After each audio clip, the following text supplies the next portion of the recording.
The proceeding will start shortly.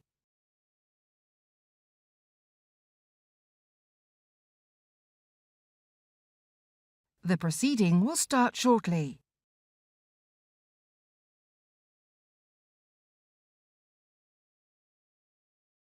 The proceeding will start shortly.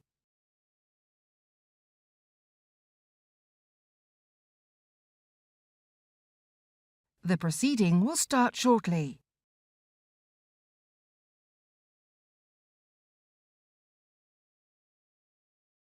The proceeding will start shortly.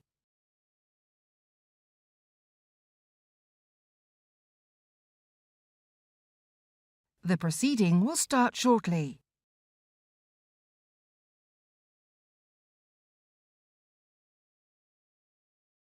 The proceeding will start.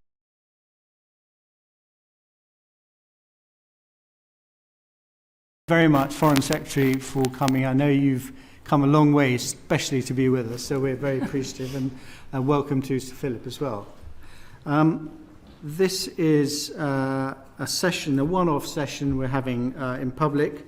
It'll cover a range of following policy topics. It will be streamed live on the Parliament website, and a transcript will be taken, and we'll send you a copy of the transcript afterwards in case you need to make some small corrections. Can I remind members that if they have any interests pertinent to their questions, to declare them, and I should mention my wife as a shareholder of BAE Systems.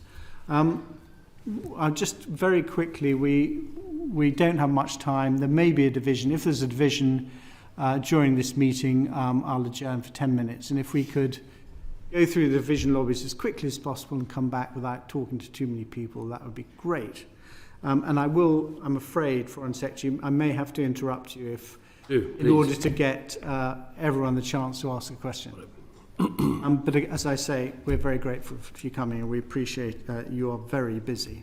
So we're going to start, probably unsurprisingly, with Israel and Gaza. And I'll ask Lady Morris to ask the first question. Thank you, Lord Chairman. Foreign Secretary, can I just echo the welcome of our Lord Chairman? And in doing so, thank you in particular for all that you're doing in Gaza to secure a ceasefire that's lasting, the return of the hostages, and to make sure that aid gets to those who need it most. My question is going to be on the protection of aid workers. And in asking it, I declare my interest as the Prime Minister's Trade Envoy to Jordan, Kuwait, and the occupied Palestinian territories, a role which you kindly appointed me to in 2012. As President of the Palestine British Business Council and President of Medical Aid for Palestinians. Foreign Secretary, at the beginning of this month, the world was horrified by the killing of 7 World Central Kitchen aid workers in Gaza, 3 of them British. But in the last 7 months, over 200 aid workers have been killed and some 500 have been injured. And on the 18th of January, a £1,000 smart bomb was fired at the residential compound of Medical Aid for Palestinians, a British charity, and the International Rescue Committee, a US registered non-profit, which was housing local staff and their families, also the emergency team, which included British doctors. The coordinates of the house had been shared with the IDF. And although there were no injuries, and although there were injuries, luckily no one was killed. An investigation by the Israeli government and the IDF have so far come up with 6 different explanations as to how this happened. Given the confusion in this, can we have confidence in any internal investigations, or should we be seeking independent inquiry? Well, first of all, I think you're right to be very concerned about this particular episode. Obviously, the whole situation in Gaza is deeply concerning, and the loss of life deeply regrettable. But on this occasion, I raised, I like you, it was the 18th of January that it happened. I think I raised it with Prime Minister Netanyahu on the 24th of January. I raised it with Foreign Minister, with Minister Gantz on the 6th of March. And we've never had a proper satisfactory explanation. I think that is very concerning because it goes to the bigger picture, which is there hasn't been effective enough arrangements within Gaza for deconfliction. So as you say, on this occasion, apparently the coordinates were given to the IDF, so it shouldn't have been hit, and it was, and we never got a proper explanation. But your question is, can we have any confidence elsewhere? And I think all I would say is when it comes to the tragedy of the World Central Kitchen attack and loss of life, the early signs are that it is a proper investigation. 2 people have already been fired, and the Israelis have admitted that there were both systemic and personal failures.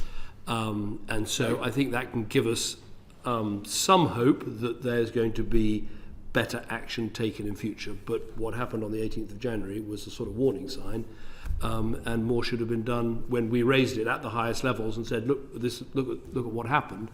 You need better arrangements in place. Thank you.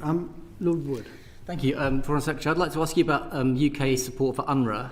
I believe Andrew Mitchell, your colleague, today announced that resumption of future funding support would be delayed another month until a further report has been issued. And I think this will puzzle some people because previously it was the end of April, which is today. The Colonna report was sufficient for lots of our allies, Canada, France, Finland, Australia, Sweden, the EU, to restore funding. We haven't done that. Why has the deadline changed when, to be fair, you've been a leading voice for putting pressure on Israel to be more cooperative on humanitarian support? We are not committing to future funding for the main platform for that, delivering that support. Why are we an outlier amongst our allies on this question? I don't think we are. I mean, fair question. I would say, first of all, we are continuing to keep the pressure on Israel. We identified all of the bottlenecks that were in place. You know, why haven't you opened Ashdod port? Why haven't you switched the water back on? Why aren't we up at 500 trucks a day? Why aren't there more crossing points open for longer? You know, we've identified those and pushed and pushed and pushed. Obviously, President Biden was very effective in getting pledges from the Israelis to do all those things, and we now follow, literally on a daily basis, you know, how are they doing towards those elements. On UNRWA specifically, when that happened, and it was pretty horrific to know that people working for UNRWA had taken part in the 7th of October attacks, there were 2 report processes set up. One was the Catherine Colonna, former French minister, really looking at the workings of UNRWA and the sorts of things that needed to change. And the second was the Office of Independent Oversight, OIO, which was looking at the actual case itself. And I think I said right back in the beginning, I'd like to see how both reports are progressing before we recommit. And I said that knowing that UNRWA actually had plenty of money to keep it going, because it is a vital platform within Gaza. There aren't many other ways of getting aid around, as you know. So I think that's perfectly reasonable. We haven't particularly changed our deadlines. We've said we want to see at least, you know, the early parts of both reports, but preferably both reports in full. Because I think not just in the important terms of doing the right thing, but also in parliamentary terms, I think a lot of colleagues in both houses will want to hear that UNRWA is properly policed, properly run, proper oversight, vets its staff appropriately, and what happened on October the 7th with participation couldn't happen again. So that's the thinking. Okay, thank you. Can I ask you about an aspect of Israel's prosecution of the war against Hamas?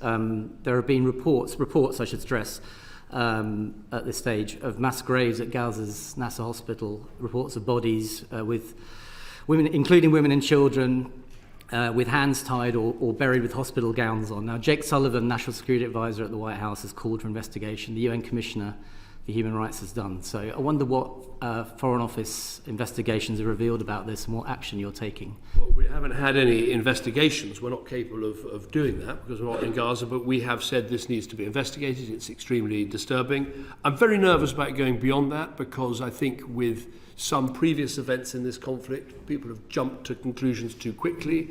It's had an enormous impact on social media and elsewhere, and I think we need the Israelis urgently to get to the bottom of what happened before going further. Lord Greycock.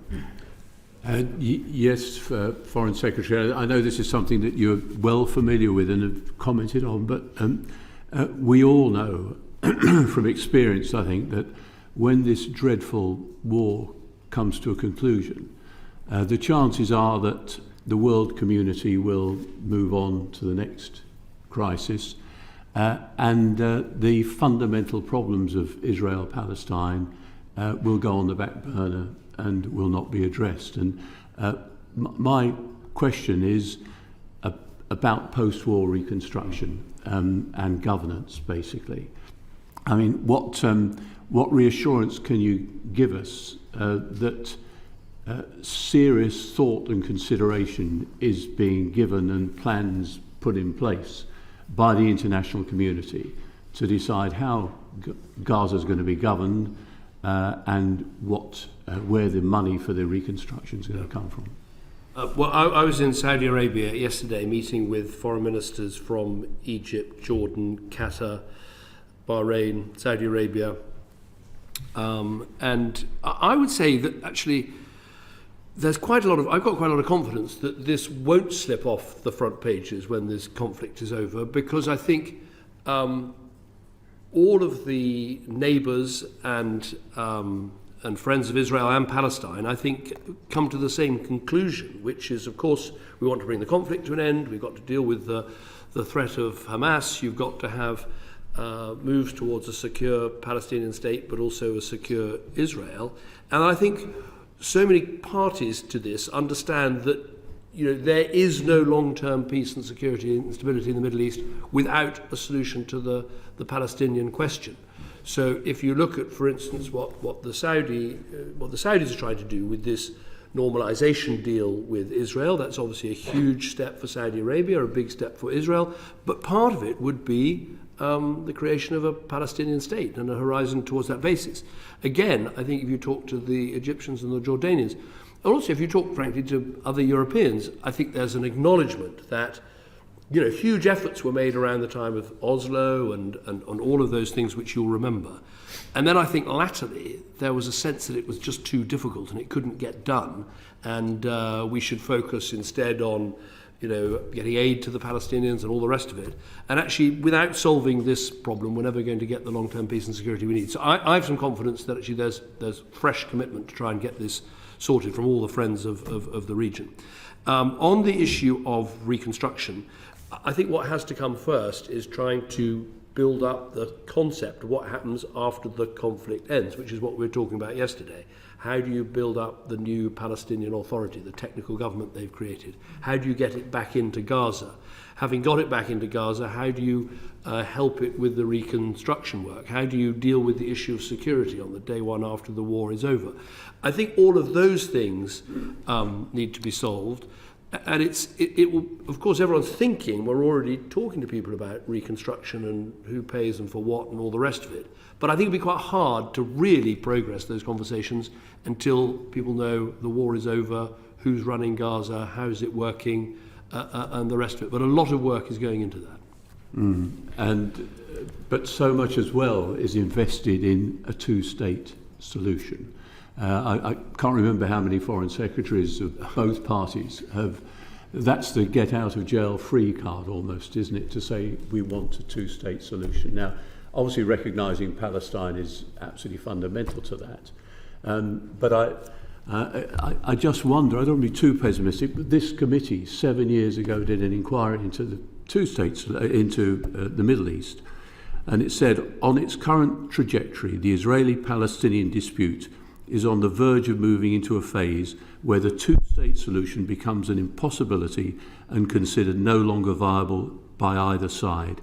The consequences would be grave for the region. And you were right. That was 7 years ago. Yeah, well, I think you were right. And also, I mean, to reinforce that, first of all, it was getting harder because of the settlement building in Israel, and so by Israel in the West Bank, and so technically creating the Palestinian state has got harder, and we have to think about that. But also, while I support the Abraham Accords, which was a number of Arab states normalizing their relations with Israel, that was a positive step forward.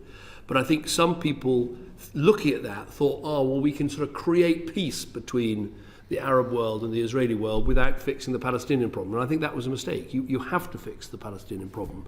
Now, it's got harder, but it's not impossible. And so we have to use the horror of what's happened to try and push forward this agenda. And I think as we do so, I think there can be a tendency to think that recognition sort of brings about the state. It doesn't. I mean, recognition is an important part of helping to give the Palestinians a perspective towards statehood, but it doesn't create a state just by everybody recognizing it. You've got to, set out the things that actually create a state, a government, its ability to govern, agreement in some way with the Israelis about their security. Because, of course, the two-state solution can't happen unless the Israelis feel secure in their own state. So all these things are linked. But I would say there's more purpose behind it than for a while, and we mustn't miss this opportunity.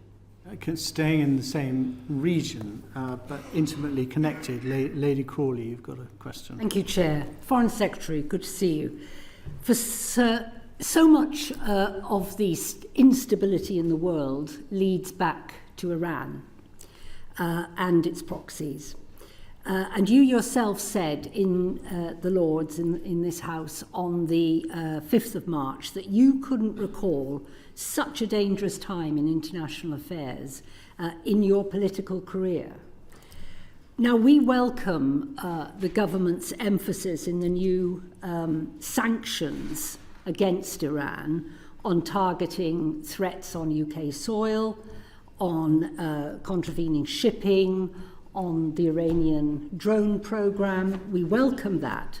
But many of us across party, both within Parliament and outside, remain perplexed as to why the government is still refusing to prescribe the Iranian Revolutionary Guard as a terrorist organisation. You're a very active Foreign Secretary. You know that the IRGC is the leading edge of both internal repression and external violations against Israel, against Arab states, against Western interests in that part of the world. And yet, despite that, and allies of ours having a different view, there's a reluctance in the government to move against the IRG. Let me answer that very directly. All of the things we need to do to put pressure on Iran and to make sure that where they act illegally, we can act against them, are in place through our sanctions regime that we have enhanced. And we've sanctioned the IRGC in its entirety. And when I asked law enforcement, police, intelligence service and others, is this extra step of prescription necessary in order to take further action against these people when they do the things that we disapprove of? The answer is no. And there's a disadvantage, to be frank about it, from prescription, which is it would effectively end, I think, diplomatic relations. And while our diplomatic relations are pretty terse, and I say that with meaning as someone who's had regular conversations with the Iranian foreign minister, we are actually able to have that conversation. And when it comes to trying to stop the escalation of the conflict, when it comes to delivering a very direct message to the Iranians, to put it in the most blunt way I can, I want to have that conversation myself. I don't want to ring up my French counterpart and say, could you message the Iranians with this message? I think that is not in Britain's interest. That wouldn't strengthen our approach. In many ways, it would weaken it. Because you've got, even with countries you disapprove of and dislike and see as a threat, you need, at some level, those diplomatic relations to deliver the message, to hear the answer, and go back again with another message. Sometimes I find with countries that don't have diplomatic relations with Iran, they send a message to the Iranians, and the Iranians then sometimes ring me up and say, what do you think they meant? I don't want to be in that position. I want to have that very direct conversation.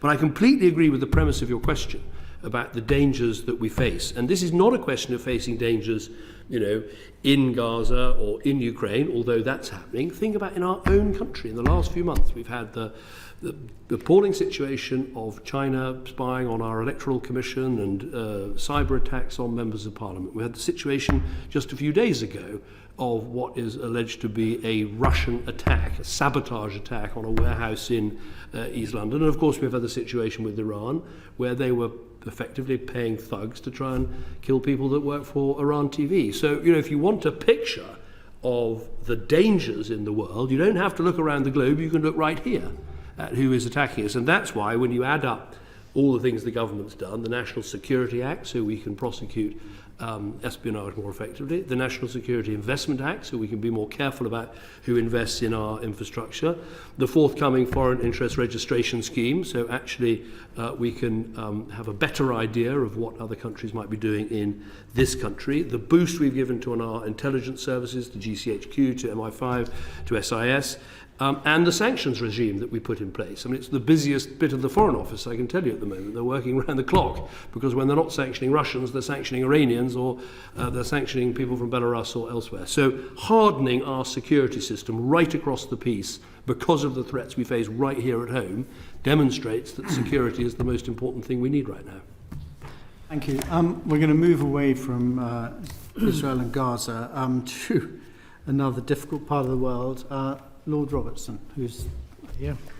Foreign Secretary, my interests are, I'm a senior counsellor with the Cohen Group, and I'm chairman of the Ochrid Group, which is the Friends of North Macedonia. So I want to ask you about the Western Balkans, and I think this is a week where the news is particularly bleak. I think the UN General Assembly is this week going to be discussing Srebrenica and the genocide there, and this is leading Serbia to pretty openly ferment trouble inside Bosnia and Herzegovina, and giving irresponsible and quite probably illegal, support to separatist elements in Republika Srpska. So what I wanted to ask you was that don't you think it's time that NATO and the European Union and ourselves in particular intervened boldly and firmly to defend the Dayton Agreement? Well, I do. Fundamentally, I do. I mean, I think it's extremely depressing that you're right. I mean, it's Serbia and the Republika Srpska are launching a campaign against the resolution that's being put down, and they're effectively denying that Srebrenica was an act of genocide. Yeah. And they're labelling suggestions otherwise as anti-Serb. And Russia has called for a UNSC debate, United Nations Security Council debate today, in which it will claim that the resolution is somehow an attack on Dayton and an attack on the settlement. And I think all of us who remember Srebrenica, I mean, it was genocide. It was an appalling event, one of the worst things we've seen on our continent in the last few decades. And so the UK will be voting for the resolution, will be speaking up for it, and will be calling out those who oppose it. And I think that's part of defending Dayton, defending the situation that's in place, and trying to make sure, I mean, ultimately, if you stand back, what are we trying to do in the Western Balkans? We're trying to give these countries the chance of stability, of growth and prosperity, and a Western, Euro-Atlantic, European perspective, if that's what they choose. And that is, you'll know him well, Stuart Peach, who was deputy... Chairman of the Military Committee. Correct. Yeah. Does such a good job, because actually it's one of those areas you really need an envoy, because he absolutely scoots around from Prime Minister to President and back again in order to do exactly as you suggest. Yeah, but I'm suggesting to you that we perhaps need to do more.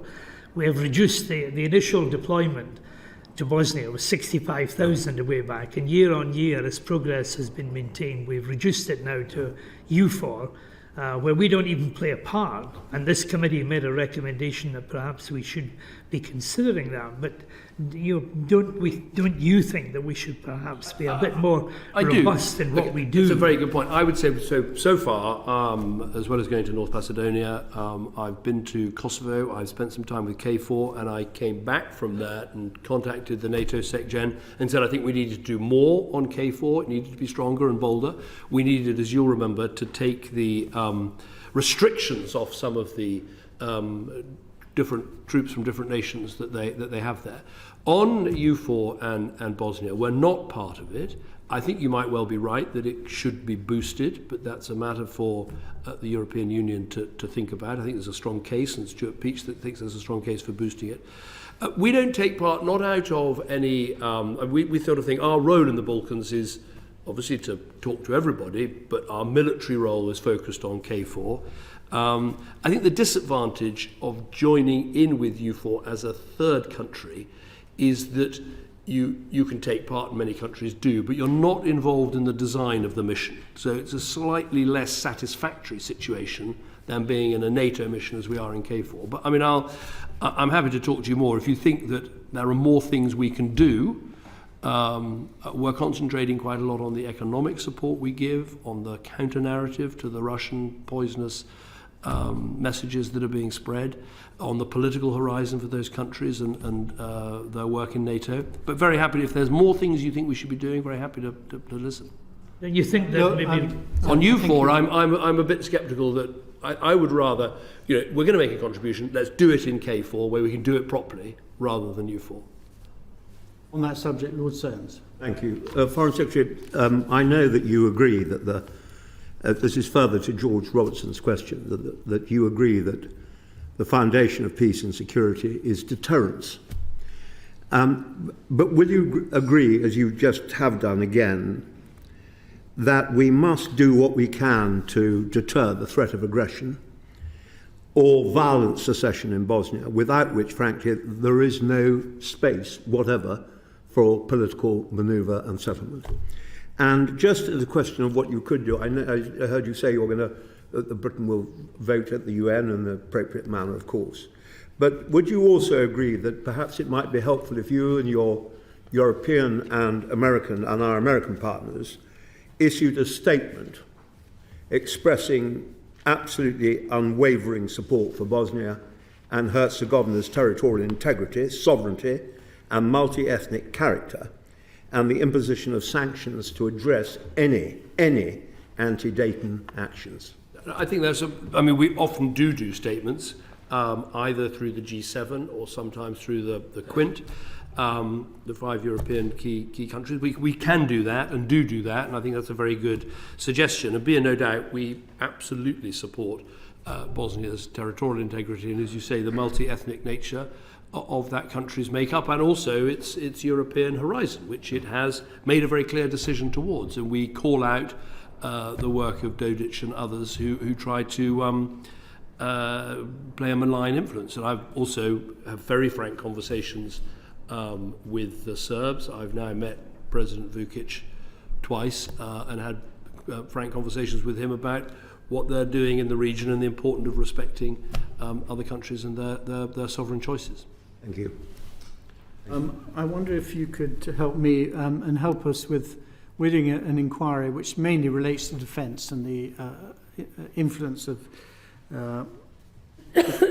Ukraine war. But I wondered if you could let us know what your assessment is of the role of diplomacy and UK diplomacy throughout the war in Ukraine, and what the lessons are that the government has drawn from its diplomatic engagement to date. Well, that's a very broad question. First of all, I think it predates me, but I think the way the UK got behind Zelensky and Ukraine was absolutely magnificent. Was the right thing to do. Britain, and I think, still gets a lot of credit for it. When you go to Ukraine and you meet people, they say, you're our number one supporter. You say, no, surely America's. No, you're number one because you were here first and you helped us when we most needed it. So there's the military aspect to it, but I would argue the diplomatic aspect is very important. Obviously, foreign secretaries always say that, but you're trying to garner the greatest possible support. And I think the NATO foreign ministers, the G7 foreign ministers, everything we do, if I look at my list of 5 priorities for my job, priority number 1 is Ukraine. And that tips over into quite military issues because, of course, the specific campaigns are things like, international agreement to use the immobilized Russian assets. We're making good progress on that. Secure additional military supplies for Ukraine and stimulate UK and European defence industrial production. I think good progress on that.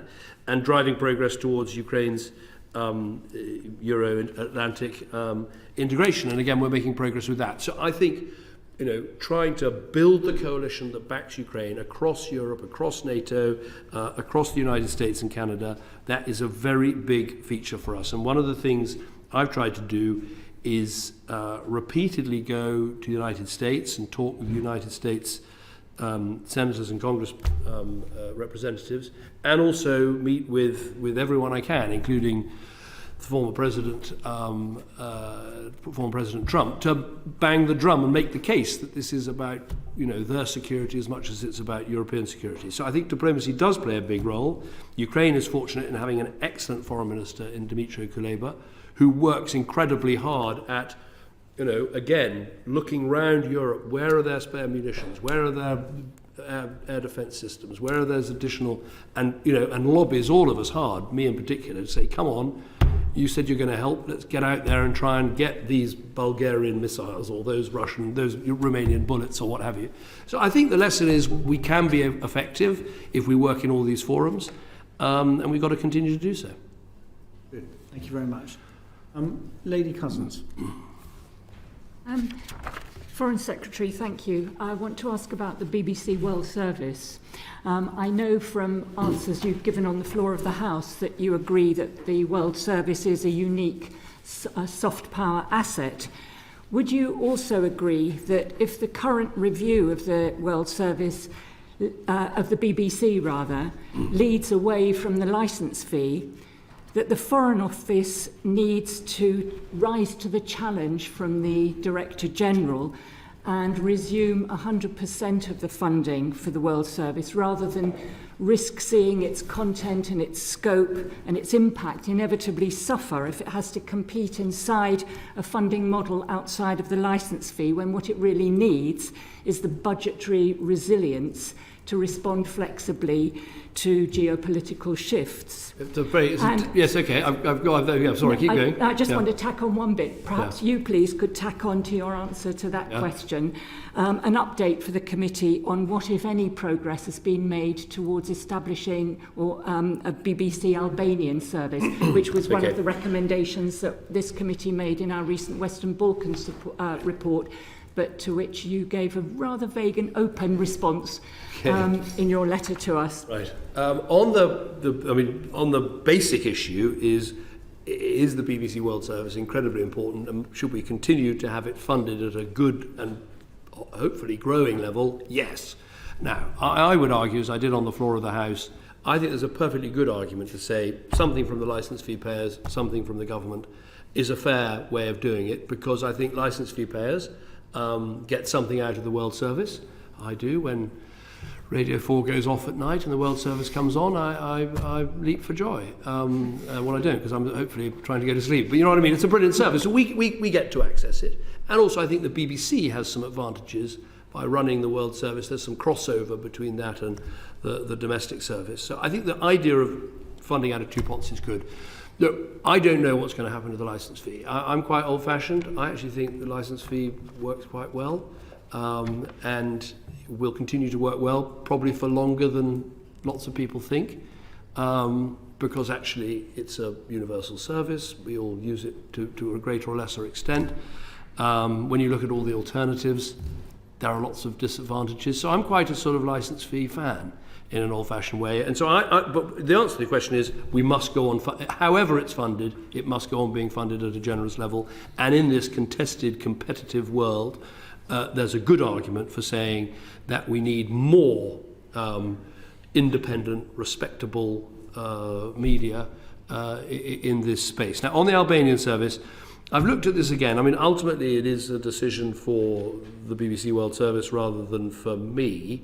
The only thing I'd say is, Albania is now a country, on the brink of joining the European Union. It's a NATO ally. I mean, its sort of orientation in that direction is confirmed. If I was running the BBC, I might be thinking, well, actually, there are countries that are in a more difficult situation. Take Moldova. I was meeting with the foreign minister today. A country that is really trying to be Western orientated and fight corruption and be a good democracy and a transparent country with and all the rest of it. I think there are other cases where you can see the need, and those are the sorts of questions that the Foreign Office in its work with the BBC has to think about. Thank you. Lord Bruce, we'll start. We may have a vote coming up, but... Thank you. Can I turn your attention, Foreign Secretary, to Africa? And can we take as a given that particularly the aid and development budget for Africa has been